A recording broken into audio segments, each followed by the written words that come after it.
Hi, I'm going to show you how snapping works in Crafty Amigo.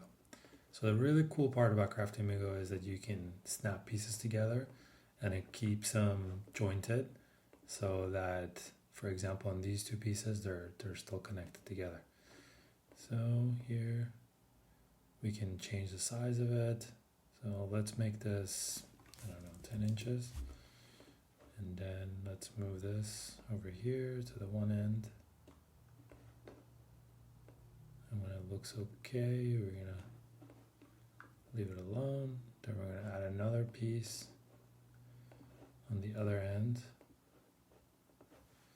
And let's make this also 10 inches. But now let's position it where we want.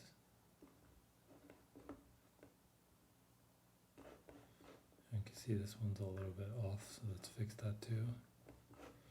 And you can use the camera to get that right. Okay, and then we're gonna just add another piece right here. Then we're gonna move it.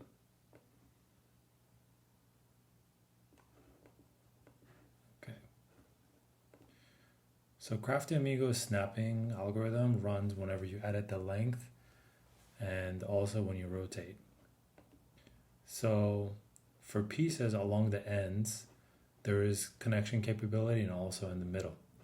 So let's say I have a piece here, and you don't need to snap things, by the way, only if it's something that you want to do because it's useful for whatever you're trying to do.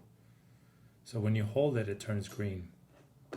When it turns green, that means that when you let the mouse go, it'll actually snap into the position that's in there. So now you can see that they snap together.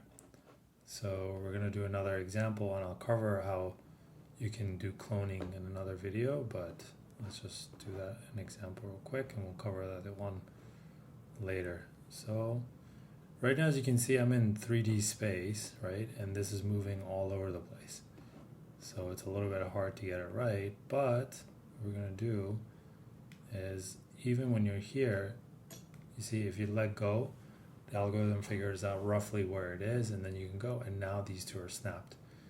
And when you can move, now it can move relative to this one, or it can move relative to this.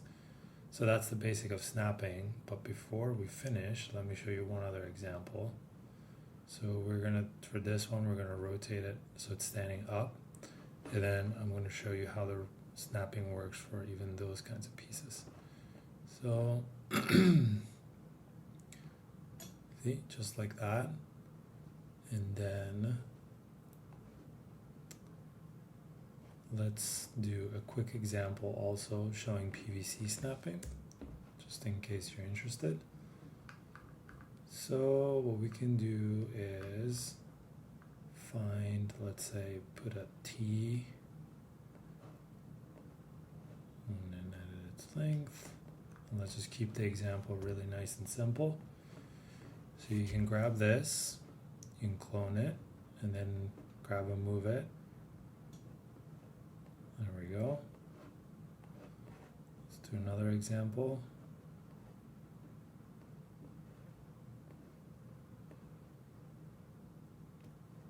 Just like that.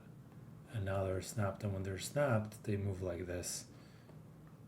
So now, and if for some reason you don't want it to stay snapped, you can click unsnap, and then now it's separate.